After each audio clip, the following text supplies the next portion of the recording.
Assalamu alaikum hormatly yoldaşlar.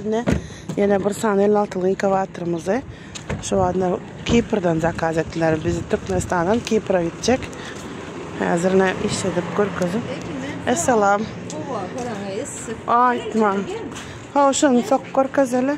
Hazır iş edip görüp Kipr'a uğrayacağız. Farhat doğanımıza. Geçirip böyle. Ne güzel bir şey olmaz mı? Aç görüyorlar mı? Aç görüyoruz.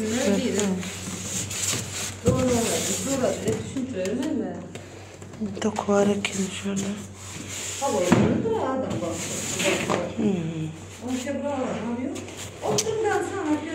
Hoş.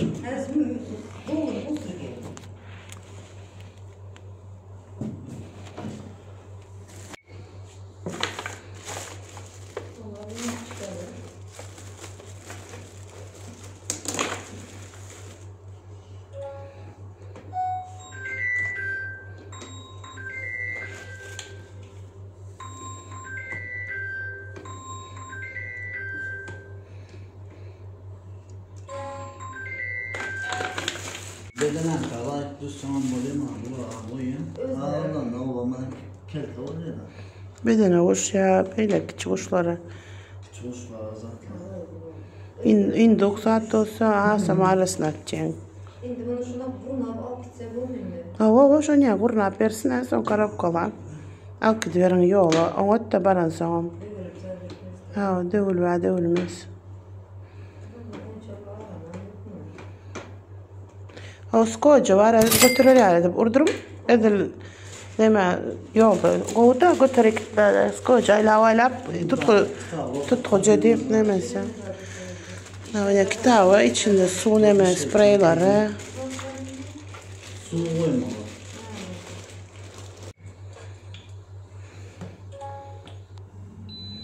Hadi işler başladı. Oo geldiler. Bu tarz cehennem. Tavuğa koy korkuzun hala. Tavuğa koy korkuzun.